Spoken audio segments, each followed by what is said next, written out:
Hi, Dana, are you able to hear me? Yes, we've started the session.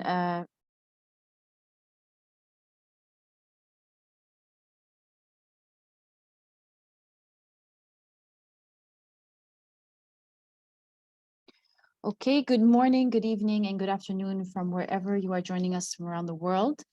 My name is Dana Rassam, and I am the Social Media Marketing and Events Manager at CIPS MENA. Today's session is brought to you by CIPS Qatar branch and sponsored by QDB. It's about tendering techniques for SMEs.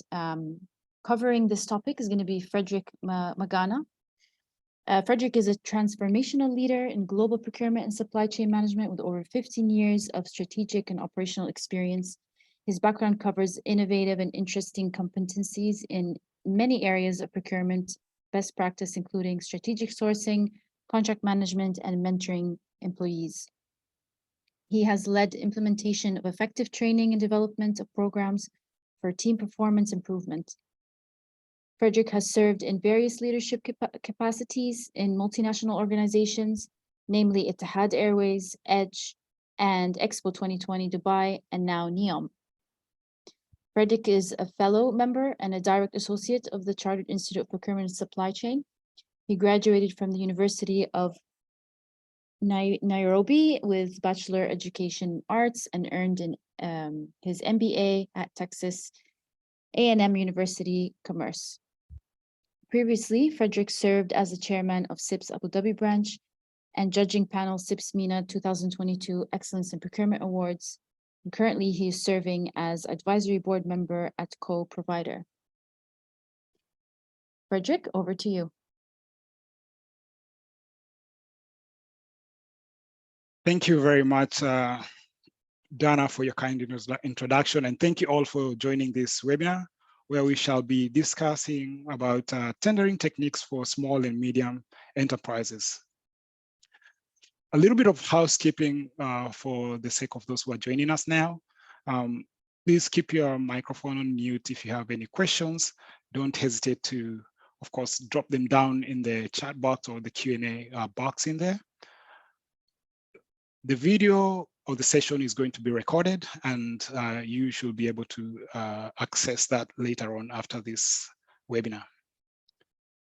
Without further ado, let's get it started with the agenda of the session. In this session, we shall discuss the following topics, starting with getting to understand the difference between tendering and procurement. We will look at stages of tendering. We're going to find out the tendering opportunities, how to find out and discuss how do you reach out to the market and identify the right tenders for your organization. Suppliers also will be able to get to see, you as a supplier, you'll get to see how do you get evaluated through the PQQ? How do you effectively prepare your bid and submission? And last but not least, we'll discuss common tendering mistakes. Now, let's get it started by looking at what's the key difference between tendering and procurement. Well, by definition, procurement is usually the act of getting or obtaining goods and services for the lowest total cost of ownership, while on the other side, tendering looks at the formal and structured invitation to suppliers to supply competitive bids to supply goods and services. However, it's often usually confused in the industry, and people usually don't get it right. People don't understand what's the difference. And this can be a fundamental challenge and eventually impacting the whole organization. Tendering is an important phase in procurement strategy, which involves much more than simply engaging suppliers to obtain a price. So for that case, we can say tendering is the bidding process, which aims to obtain a price, and it looks after the end-to-end process of appointing a contractor. Now, with that understanding, we may want to spend some time and understand what is the procurement, what is the tendering, what are the stages involved during tendering? Key stages which are involved during tendering include advertising the requirement, pre-qualification, evaluation stage, invitation to tender, and evaluation of submission, and last but not least, the award stage. Let's look at these stages in details. The advertising stage, at this stage, the tender opportunity may be advertised in a range of ways, but will or at least include the e-tendering portals, trade publications, other social media forums, e.g. Twitter, LinkedIn, etc. For instance, in Qatar, you may want to have a look at websites like qatartenders.com, tenderinfo.com, or government publication, newspaper. And it's really important for an organization to get to be familiar with what are the sources which will give you an opportunity to access this tender. The next stage is selection of the selection stage or the pre-qualification questionnaire. And during this stage, the buyers usually get to gather information about the market to ensure that supplier meet minimum requirements in line with the set evaluation criteria to be able to participate in tender submission for full evaluation or to shortlist them for invitation to tender stage. Following pre-qualification, of course, is the evaluation stage where buyers or organization evaluate submissions by suppliers to ensure that only those suppliers who qualify will be able to progress to the evaluation of their full tender. It's important to note that different organizations usually follow different procedures, and depending on the procedure followed, an organization might decide to open the tender to all suppliers or only to those who have successfully passed their Pqq stage. Following the success of an organization to pass the pre-qualification stage, you'll find that organization will give you an opportunity. Organization will give suppliers an opportunity to go ahead and submit their RFP. Bidding suppliers will be asked questions to complete online or hard copy questionnaires by providing supporting documentation. Most of the questions or documentations which you'll receive during an RFP will include instruction to tenderers, specification, this pricing schedule, contract conditions, definition of the relationship between client and the supplier, and tender evaluation criteria, and lastly, supporting documentation depending on the contract requirements. The next stage will be the evaluation of submission, where most of the time you usually have a panel in an organization named differently, perhaps a tender committee or tender panel, which evaluates the submissions. Last but not least, procurement's best practice requires buyers to inform all suppliers that submitted their bid and let them know that the decision has been reached. Either they've been awarded, suppliers have been awarded a contract or not. Unfortunately, I have to say this, that many buyers don't do that. So it's your responsibility sometimes to chase a little bit, and you shouldn't be shy to do so. Now, with this understanding of the stages of tendering, it's important for us now to think about how, as an organization, will you be able to access these tenders? So to access tenders, there are different strategies out there in the market. When you speak to procurement professions, they can tell you there are so many sources of tenders online and in the media, and it's very easy to become overwhelmed and to miss that one tender opportunity that is really important to your organization. So you can start your journey to tendering success by finding the right opportunity for your business. But how do you do that? The first technique that I'd like to recommend this afternoon is getting strategic. You need to define your target market as an organization, and you need to define your target buyer within that market. Your starting point should be researching what organization bodies have previously purchased those products and services which you're selling. This information will give you a perspective on the size of the market for you and your types of buyers, the typical value of contracts, and even the competitors within that sector. Be proactive and not reactive. If you want to be successful tenderer, you can't wait for opportunities to come to you. I recommend that you need to be very proactive in your approach to the market.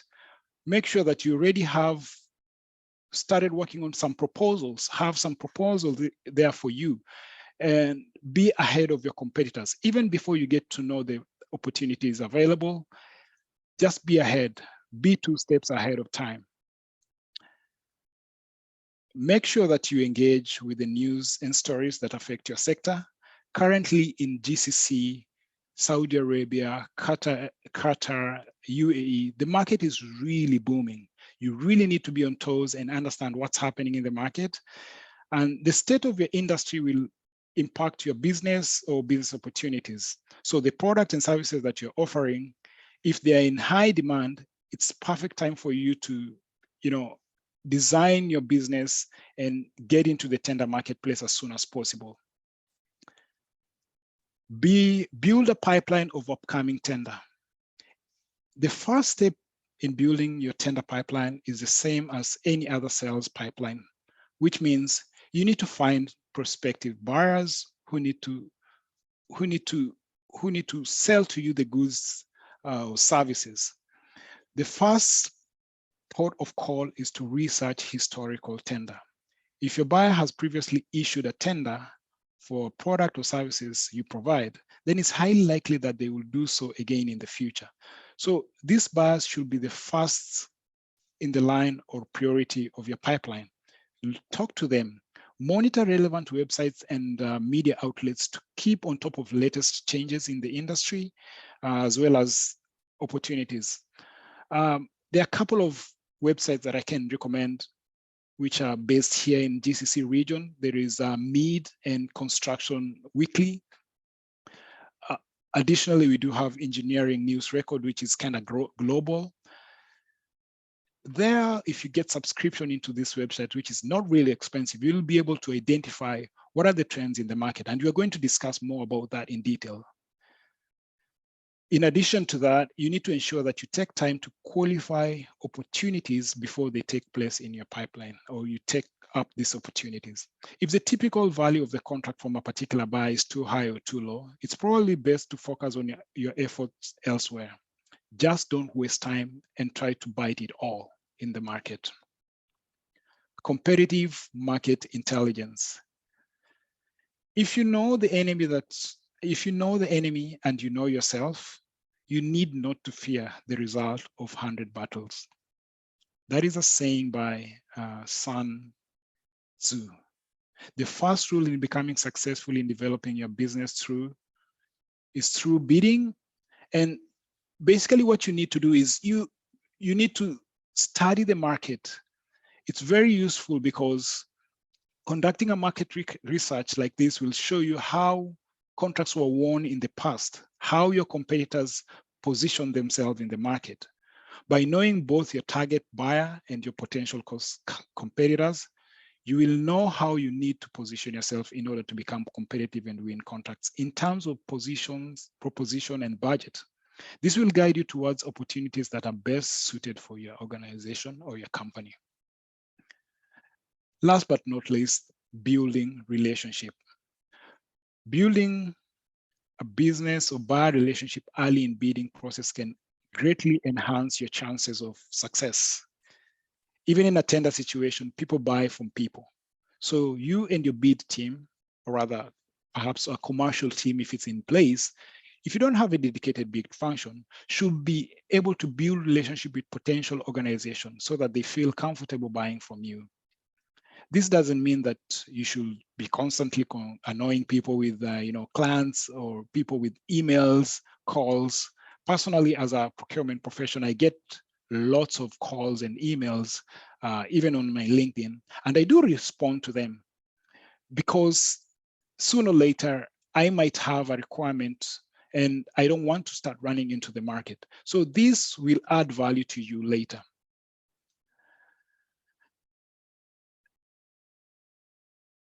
Becoming a registered supplier. I'll speak about this in detail. Supplier registration is one key component in winning tender. It's a no-brainer that a supplier will be able to be awarded a tender if he's not already into the system. But as of now, we're going to spend some time and look into key components of winning and finding out tender opportunities. And you're going to look at competitive market intelligence and supplier registration. So competitive market intelligence is all about you as an organization going out there, gathering, analyzing, using information collected on competitors, customers, and other market factors that contribute to business competitive advantage. Once you gather this information, you need to utilize this information to make key decisions in your organization. I strongly recommend, if you've never seen these sources of information, please have a look at the MEAD.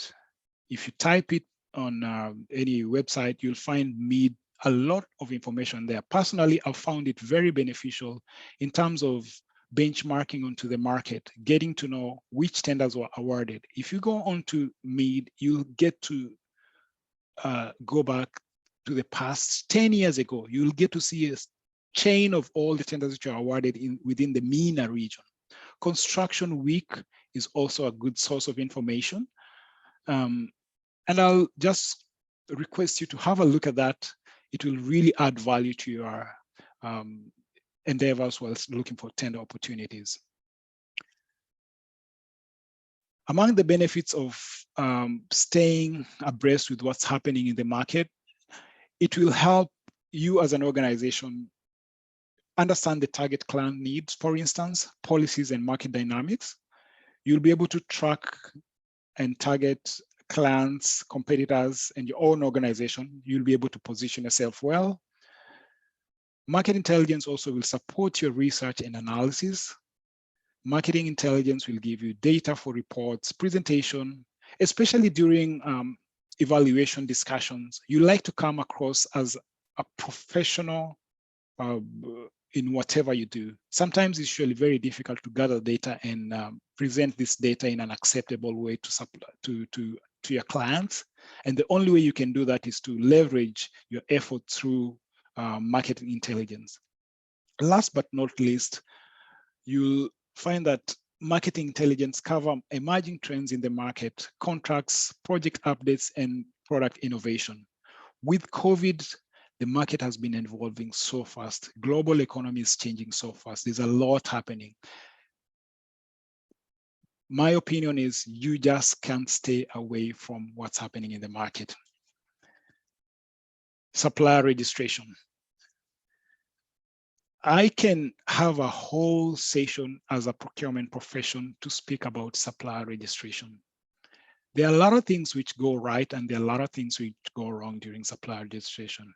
So let's first of all try to understand what's supplier registration. So supplier registration involves gathering critical information from external suppliers of goods and services and entering this information into an enterprise resource planning or ERP. As you can see, some of the key ERP players in the market are SAP Ariba, Oracle, Coupa, GEP, and Jagger. It's important for you as a supplier to understand which ERP platform is used by the client that you're targeting. Once you understand the platform, you need to register yourself.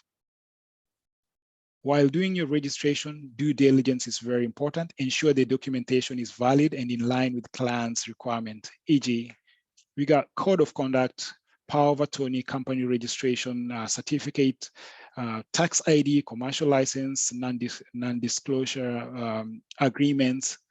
All these documentations which differ from one organization to another, make sure you pay attention and you get it right. If you don't, it might take a lot of time just going past supplier registration. Remember, qualifications that happen during or get conducted during supplier registration process is not equivalent to shortlisting, PQQ for tenders. It's just a gate that enables you to get into the organization.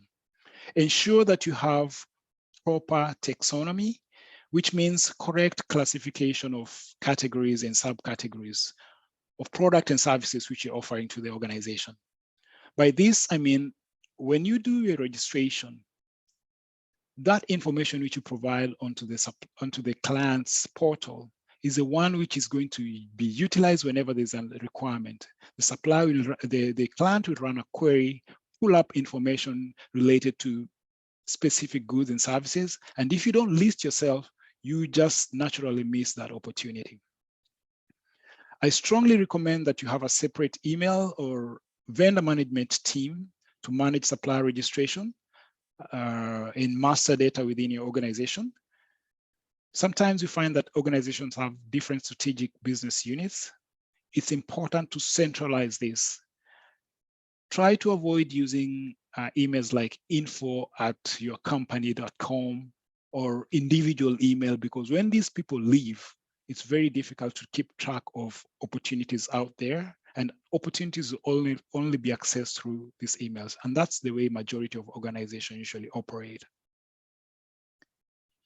Now, with this understanding, we can quickly look into evaluation of suppliers.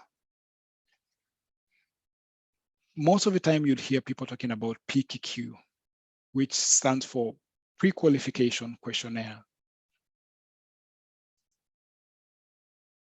So what is Pqq? What is it usually used for and why? Pqq is usually used to ascertain the suitability of contractor or a supplier. Most suppliers will answer a list of questions during Pqq, and these questions usually are related to the requirement of a company. Then company uses this information to decide whether or not it will engage with that supplier. Pqq sets out a series of questions to tenderers to answer. Some of those questions will look at the level of experience, capacity, financial standing, etc. And for that reason, I would like to recommend the Qatar's 10 Cs model, which is a model developed by Ray Qatar. And the 10 Cs refers to the 10 criteria that organizations use to assess the suitability of potential supplier.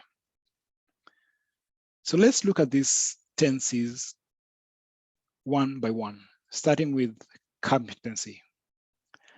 The first criteria of a supplier evaluation is checking their level of competence. As a supplier, you need to thoroughly assess your capabilities compared to the needs of your organization. Make sure your capability is relevant to the organization's need. Also, ensure that people with the right skills are available in your organization to provide and deliver the tender requirements. Ensure you have the right equipment tool. You will need to provide hard evidence during Pqq and prove and demonstrate that you are competent. And some of the ways which I recommend that you may adopt is to gather testimonial. Anytime you have good relationship with any of your clients, make sure you gather testimonial from previous customers.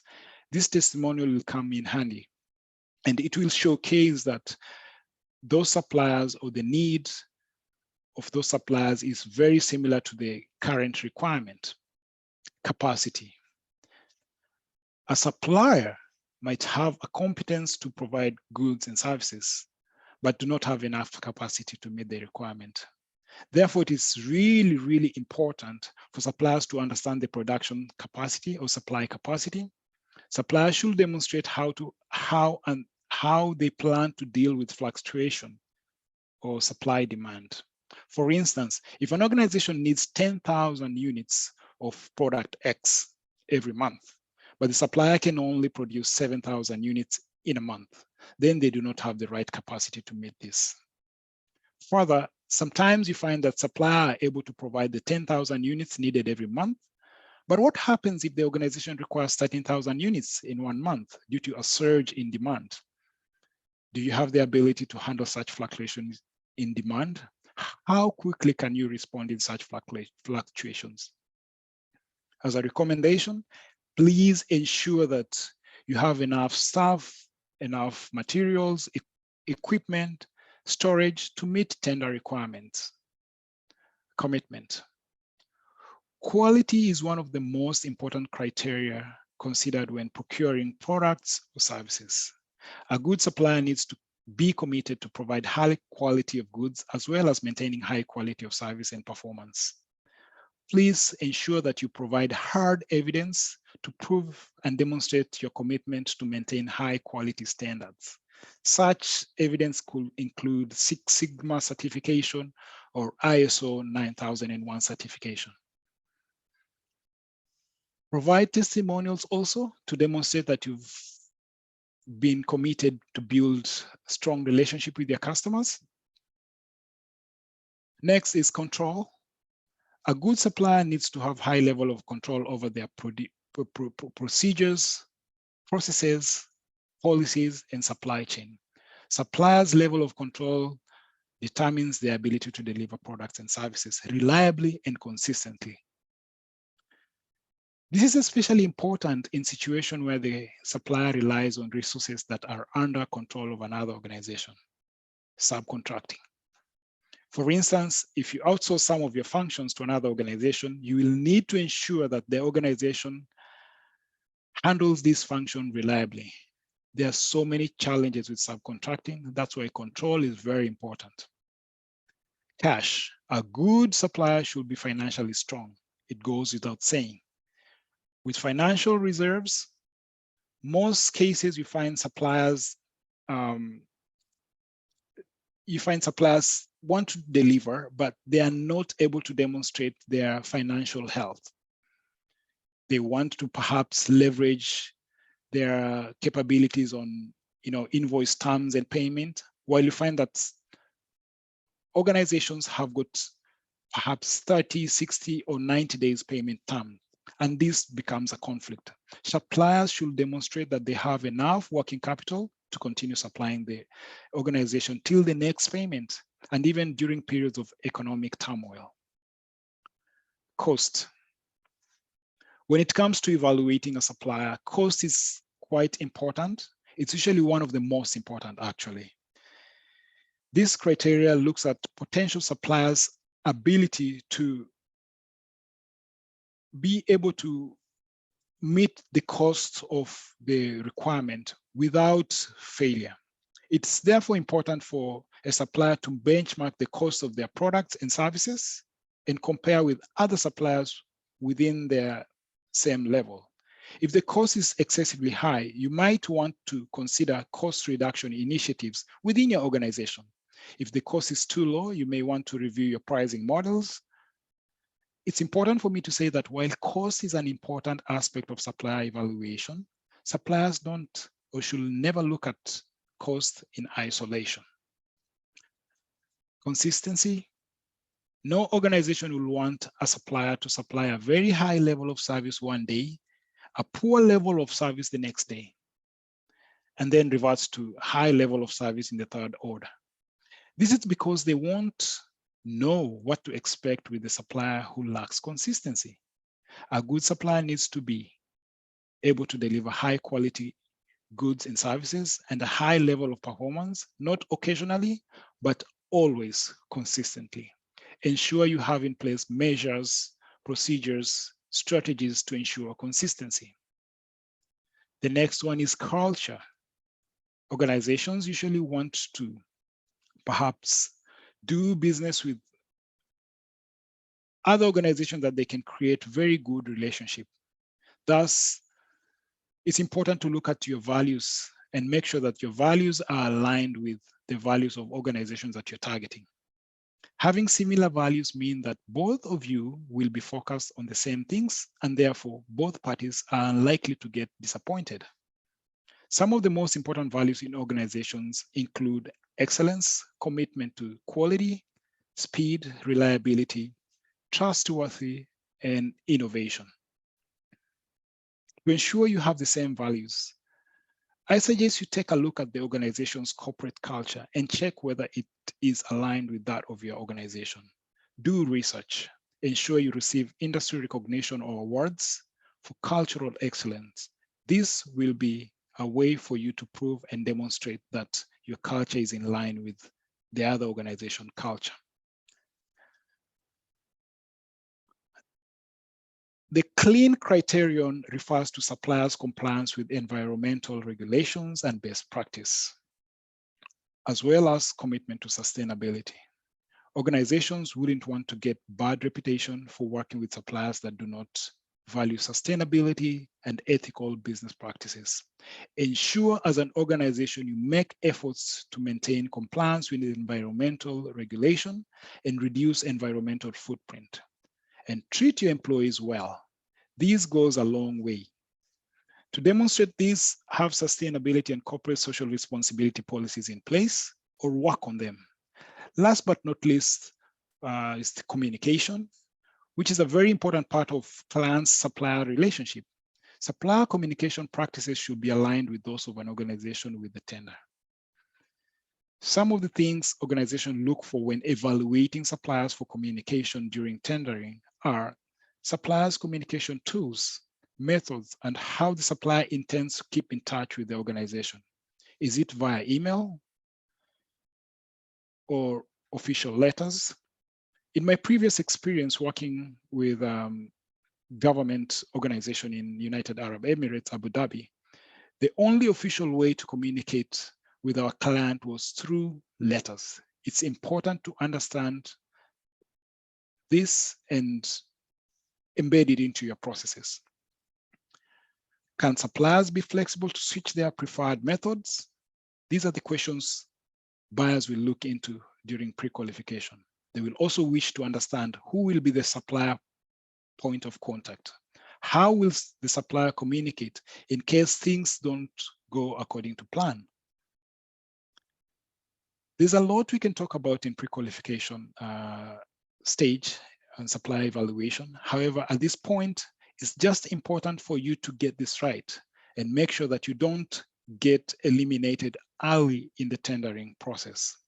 But let's say all works well and you get selected. It's important now to prepare your bid properly. And bidding preparation requires a lot of skills.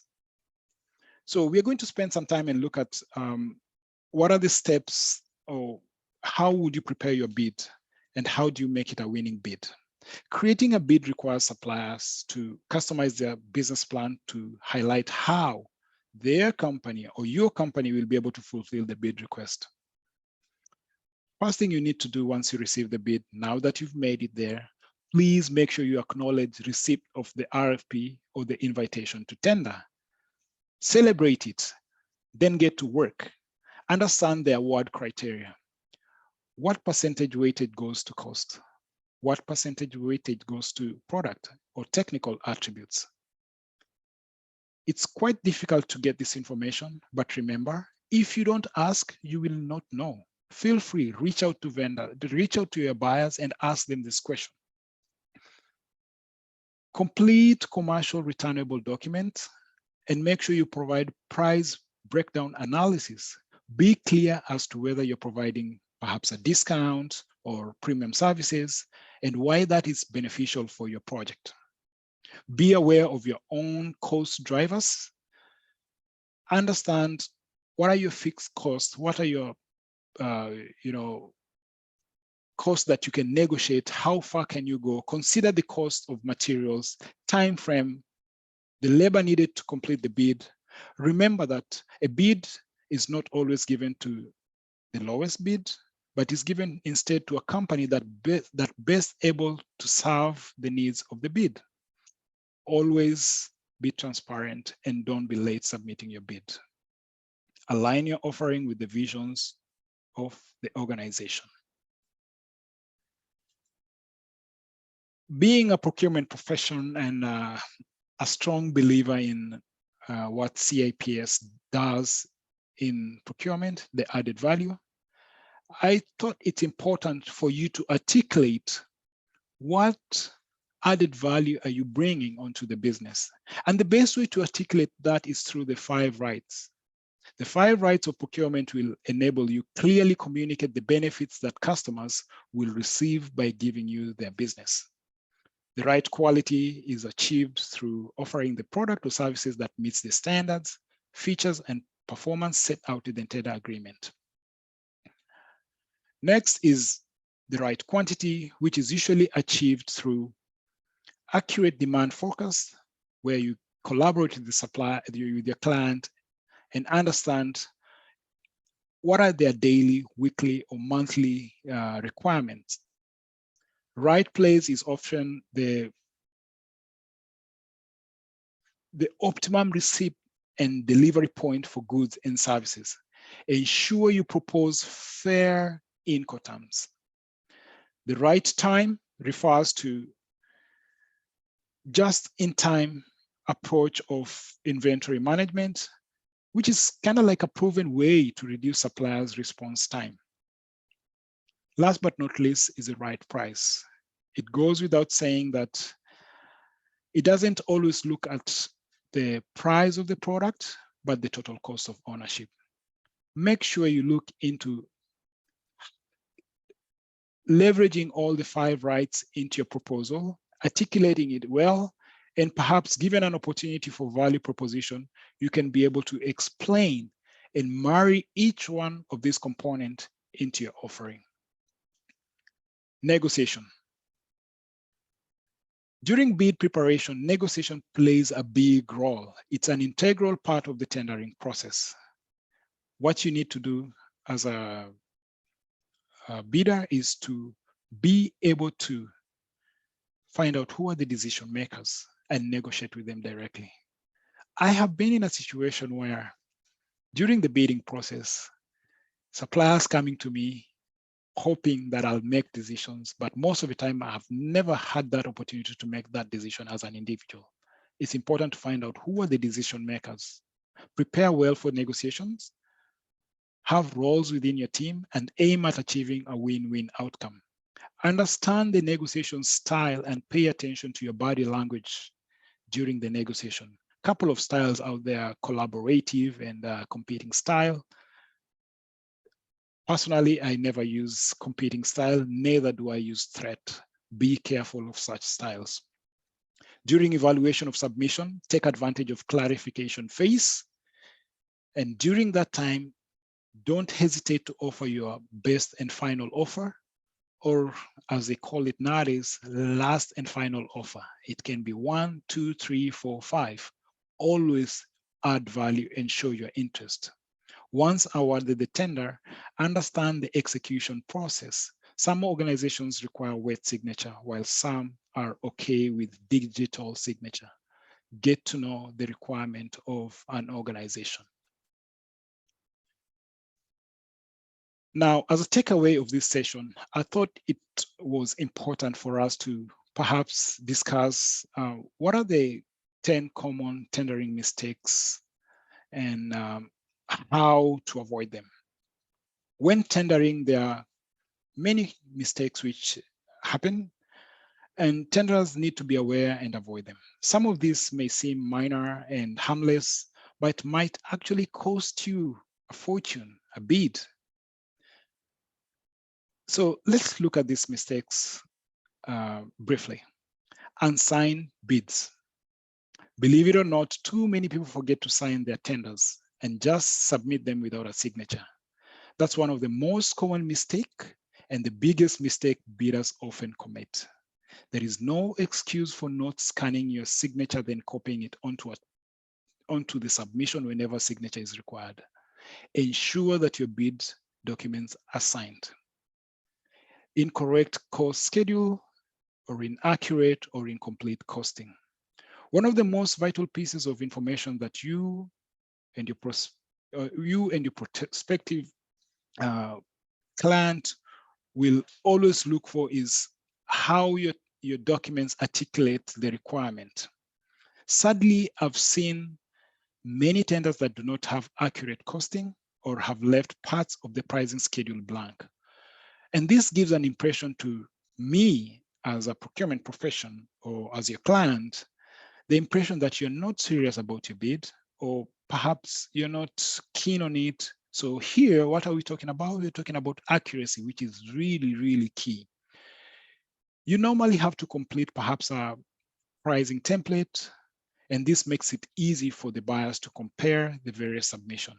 Make it easy for them. If you get it wrong, your prices may not be accepted or marked properly. Incorrect formatting, presentation, and non-conformance. For tenderers, looks matter. However, many people fail to present their submission so that they are appealing to the reader. Poor layout can kill your chances of winning at the first glance. Use headings, subheadings, break your paragraph, include photos. The bottom line being, design your tender in such a way that your prospect will be engaged right from the go. In case there is a prescribed format, you need to comply to avoid being penalized, as you will possibly be missing out certain opportunities that you might comply with if you had used prescribed format. Missing information. Simply put, if you miss something, it cannot get marked. Sometimes you may get a chance or a second chance to provide whatever is missing, but it's very, very unlikely. Time is of essence nowadays. When completing the document, all information required should be supplied. Also attach all required supporting documents. Most common mistakes here are you find bidding organizations or bidders are not indicating the validity period of their proposal, for instance. Perhaps bidders not providing documentation to demonstrate their proven track record, providing their clients that they've worked with before. Sometimes bidders don't stipulate who or list who are the qualified technical support team who are going to carry out the project. Imagine how frustrating it might be to sift through so many documents, finding answers only to find nothing. To avoid this mistake, make sure that you answer all the questions clearly and in order that they were asked. A question not answered cannot get any score except 0. Late submission. This will almost certainly get your bid disqualified. I cannot say much about late submission. If you feel that you're going to run late, don't hesitate to reach out to the buyer and let them know that you require more time. Incorrect number of copies supplied. It is common to be asked to submit multiple copies, sometimes different versions, e.g. some without pricing. This enables us as procurement profession to be able to redistribute your bids to other teams, and you need to make it easy for us. The purpose is to make sure that we evaluate your bids at a good time. Not understanding questions. If it is not unusual that sometimes we have tenders which are very, very ambiguous. Find out what the question mean or the scope of work means. And if you have any questions, please ask. Asking questions shows that you're really interested into the bid. Wrong company name. Most of the time, we do understand that we all fall into the victim of cut and paste, but make sure you edit at least the name of your customer. It doesn't look good when we receive bidding documents with other customers' name. It's quite unprofessional. Typos and grammar. Again, it goes without saying that while you are not being marked for the command of your English, when you're bidding for a major contract, you must give buyers confidence that you are professional. Your organization is very professional. Just make sure you read through the submission. When you have time, review it thoroughly or give it to your colleague to do that. Lastly, lack of understanding of customers' business. Back to market research, you need to demonstrate that you know what your customers' problems are and what they're trying to achieve. Avoid bland and generic submissions. As a bonus, deep from my heart, always ask questions. It shows your interest. It shows you have read the tendering document. With that, I'd like to hand this over to Rao for question and answer session. And I'd like to thank you all for listening. I see we do have engagements in there. I'll take some time and look into that. Perhaps Rao can take a lead on that. But thank you. Allow me to quickly say that I wish you success, and I wish you get to win as you submit your tenders and your bids. Frederick, thank you very much. That was a very insightful session. Of course, this is not the vote of thanks, but I would like to really express my thanks, because you have touched very important points. Because when we say Carter's tenses model, that is something which is a gap where people, the supplier versus the buyer, it can really bridge the gap if people understand this 10 core competencies. The 10 C's is a very important subject that you have touched. And apart from 10 C's, you also focused on the 5 rights. But I think the ultimate winner is the last 10 questions, which you said, the common mistakes. I think if they really take care of these particular elements, definitely, yes, the SMEs can really focus on winning the business. There are some questions, Frederick. First I'll give you some time if you want to sip some water and all. I know you've been doing the talking for 40 minutes, but it was pretty insightful. And there are a couple of, there are few people who already shared their feedback as well. They are liking the session. Some of them, they've already raised some queries. We'll address the queries one by one, Frederick. Absolutely. Experience, we normally notice that there is a segregation which happens in the business. I mean, especially the large organizations, there is a portion allocated to the SMEs, isn't it? So we have always been encouraging the small and medium entrepreneurs, because SME definition changes from geography to geography. In UAE, it also has 2 definitions. One is SME, small and medium enterprises. When it comes to Dubai, I still remember, it is Sheikh Mohammed bin Rashid Establishment for Young Entrepreneurs. I still remember the long name. From place to place, it changes, but objective is the same, saying encourage local manufacturers. Even in Qatar also, we do have a SME program, which is run by our sponsor, the Qatar Development Bank. And they're very actively supporting all the local manufacturers. And whoever is interested, please, they can approach it. We will introduce you to the bank directly. They are willing to sponsor also. If the project is feasible, they will do some investments also into it. So that's a brief about Qatar Development Bank. They are the sponsors. They are the wing of Ministry of Finance, and they work very closely with the Ministry of Commerce and Industry as well. So any support you need with these companies, please do not hesitate. Now let's jump into the question and answer session. I have the first question from somebody who's identified himself as SS. What is the market intelligence in most of the Gulf region, as it is not well established or has an effective recognized platform? So he's asking for our views only. Definitely is not getting judgmental. So how do we address it, Frederick? So market intelligence plays a key role, not only in procurement organization, but both parties, internal, your clients, and when you're on the other side as a supplier, it's really, really important. And market intelligence looks after it gives you an opportunity to benchmark yourself with what's happening in the external market. And some of the key components that are basic into a market intelligence are pricing intelligence. You'll get to understand, are you offering your products and services in the right pricing, or you too high or too low? That specific information, you can't get it unless you go out and perform a thorough market intelligence. You'll get to understand the innovations out in the market. What are the leapfrog technologies out in the market? You can't be able to tell that when you're living in your own silo. Market intelligence will give you that opportunity to understand what's happening or what's going to happen into the future. And when you look at the past, personally, I'm not here to promote any of the market intelligence platform, as Rao said, but I've utilized some of them, which I've shared in the presentation. And I've been able to gain lots of information, insightful information. I've understood who are the vendors who've won key tenders and they're still bidding in my organization. That poses a risk.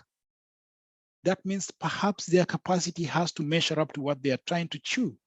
Of course, you don't want to chew more than you can swallow. Marketing intelligence, it's very vast. So you have to be very niche and understand what you're looking for out there in the market. There is a challenge, and I agree with that comment, in GCC region. Qatar, KSA, the market is growing. So be out there first. You will still be able to gather opportunities here and there. Collaborate with the market intelligence suppliers out there and explain to them, provide them with your requirement, and they should be able to meet that. Thank you so much, Frederick. I think it answers us broadly, because if we are looking for very specific indices, we have to admit it's a challenge here in identifying what is the platform where you can get it. I know a couple of platforms which are offering it, but that's on the logistics. But when it comes to the construction, already Frederick has guided us saying that we can look at the MEED website, or we can look at the construction week. I mean, at least to get an idea saying that how is the market trend behaving. I'm closely looking at the logistics these days. So I've seen the trends happening. If you look at the Freightos Baltic Index, or if you look at the Drewry's assessments, you get to see the trend, what is happening in the market, and how you can really embark on this knowledge and then, ride on it to build up your commercial proposals. So this session is for the SME. So we are speaking from the SME front itself, not from the procurement front, saying even an SME as a supplier, before he quotes a price, you have to take it into mind saying that the buyer would look at the total landed cost.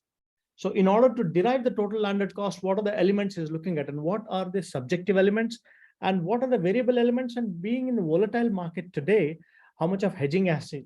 If people are really hedging it to be very secure, there is a risk of losing a business as well.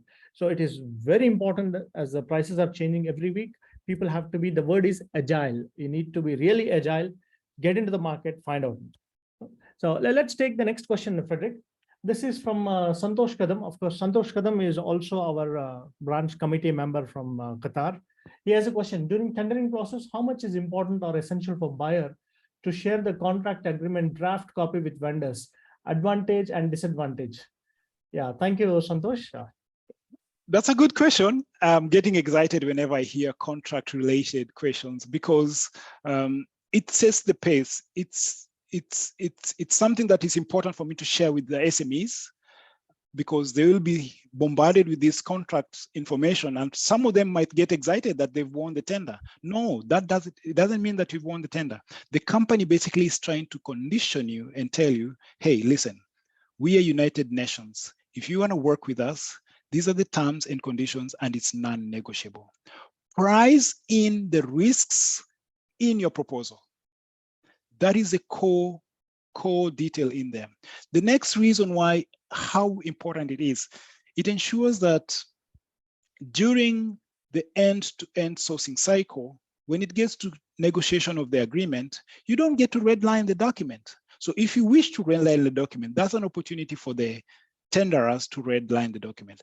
But for the buyer, it's very important for you to be able to establish the terms and conditions and share it prior. Early supply involvement is a technique in here. So it's a win-win for both parties, and I encourage it as a best practice.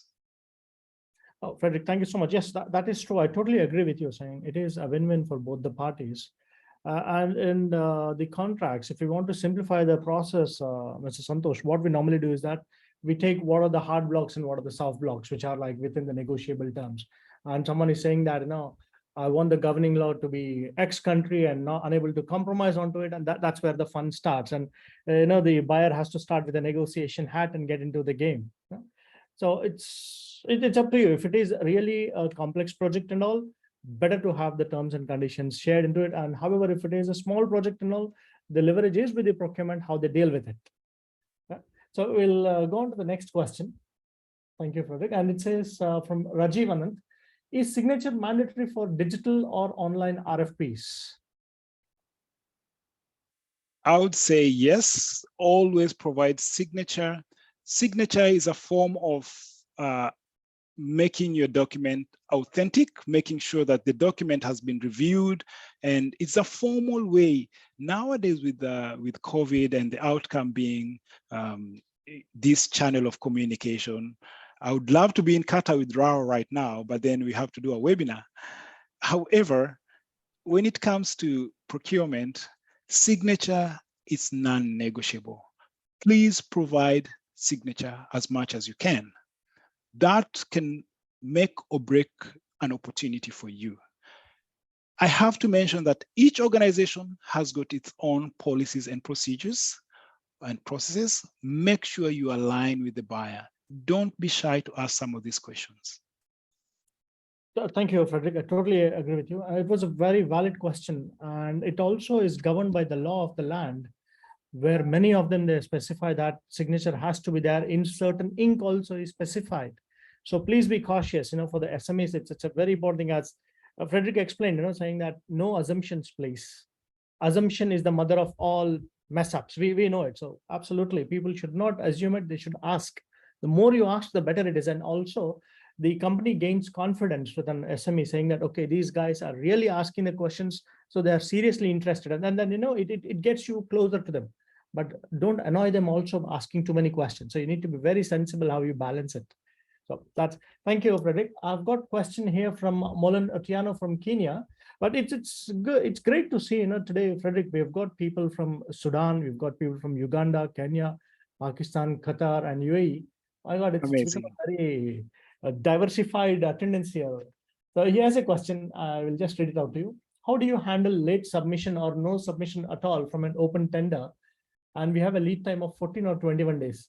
Can it be changed to restricted tender based on the complexity of technical specifications? Well, my answer is it depends. And Molin received greetings from Frederick here. It's good to hear from you representing Kenya. That's my hometown, home country. Now, back to your question. Late submissions. Late submission is a very touchy topic because in procurement, we abide by the principle of fairness. We have to be fair. As a result, you need to evaluate what's the reason behind late submission. We still have a lot of organizations which require tenders or tendering process to be delivered as 2 envelopes. How will you deal with this situation whenever there is traffic, for instance? How will you deal with the situation whereby there's a late submission as a result of technical issues for the ERP's submission? If we say that we are putting on a blanket statement that late submission is equivalent to a no, then I think we will not be fair. It's a case-by-case study, and that's why I took some time to encourage the bidders, SMEs, large organization, whoever would like to get these opportunities. Please, when you anticipate that you're going to be late, just communicate, drop an email, reach out to your point of contact. Back to you, Molin. Please don't penalize. Don't be too hard on these guys. Thank you, Frederick. Because I think many of them, they do have strict rules when it comes to it, and especially if you're dealing with the government sector and all. Late submissions are not acceptable. They're just rejected. Although they may accept it, but those envelopes are not open. I've seen it happening. So the word is being proactive, as Frederick addressed in the previous slides. Said we can never be reactive. We need to anticipate what risks are there. And these days, I've seen a very interesting line coming up because we are dealing with a lot of FIFA challenges. They say, expect the unexpected. So I said, okay, that's a great line. They're saying that we need to be prepared when it comes to the risk mitigation also. We would request people to plan it proactively and don't be reactive and don't go close to the deadline. So you need to be ahead of the game. Thank you. I've got a question here from Jacob Koshi. Of course, he's one of our regular attendees and all, a person who contributes. Thank you, Jacob, for your question. And it says, how do you identify inherent risks in a proposal? Thank you for that question, Jacob. As you can see, I've quickly gone back to my cheat sheet and I've gone back to the Qatar's 10 Cs. The Qatar's 10 Cs model does not only help you to pre-qualify suppliers, but it also gives you a hint on what are the risks within each and every proposal. You need to evaluate your proposal based on some of these 10 Cs. When you have a look at proposal which it does not perhaps demonstrate competency of an organization, that's a risk, of course. When you look at the capacity, does the proposal articulate the capacity that you're looking for out there in the market? And that is from the buyer side. I like to believe that Jacob is asking this question from the buyer side. So you get to evaluate the proposal as a 360 view based on these key items. If the supplier is not able to control the subcontractors, that's a risk. You wouldn't want to get into that. I once upon a time worked in an organization where we subcontracted one of our core areas, which ensured that the baggage could be taken off the aircraft and loaded onto the conveyor belt. And this aspect was subcontracted. Unfortunately, there are issues there, and employees were not paid. And as a result, they downed their tools. We had to go to the airport and get the baggage off the aircraft. That was a huge risk in the agreement. So these are the points where you need to be very, very careful, and you can use this tool for pre, during, and post tender evaluation to look at the risks. Thank you, Frederick. And we have one question from Mr. Ihab Kamal. Ihab, thank you for the question. He's asking, what about finance capacity? I think it comes back to the same Carter's 10C again. Yes. So we're talking about cash. And just to complement the modeling here, we do have different organizations out there which provide services whereby you can pre-qualify your suppliers.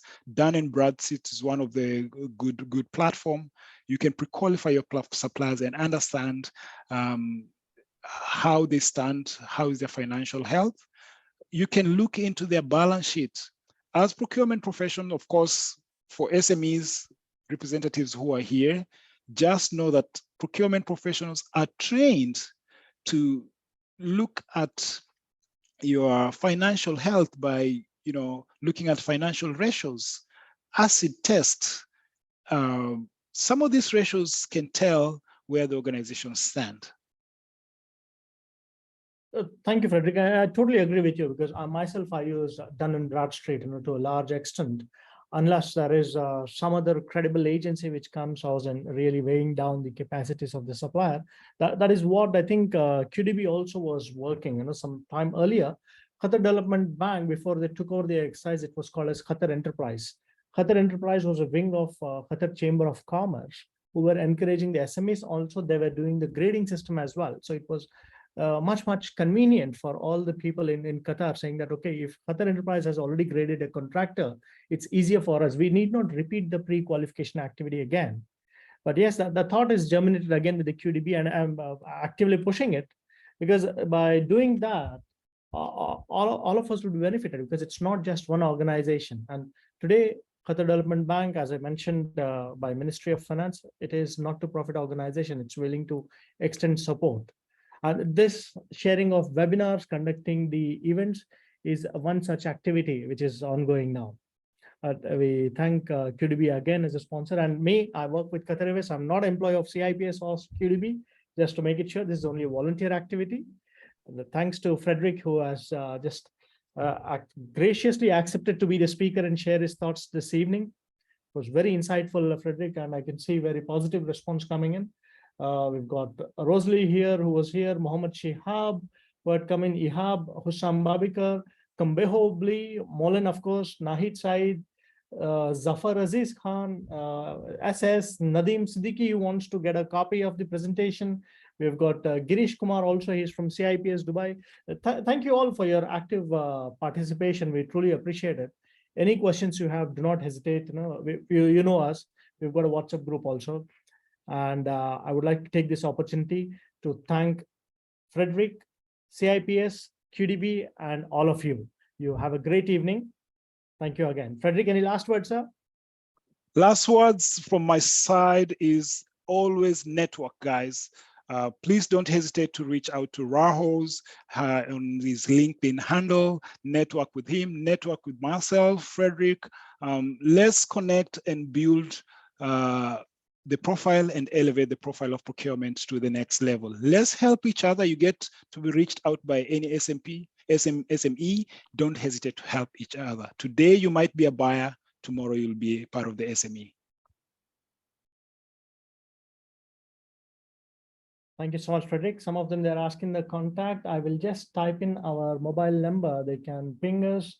We've got a WhatsApp group also to add it up. This is +974 3025 9866. This is the contact, or you can also write to us at qatar@cipsbranch.org. Amazing. Thank you all. Have a great evening. Thank you. Thank you very much.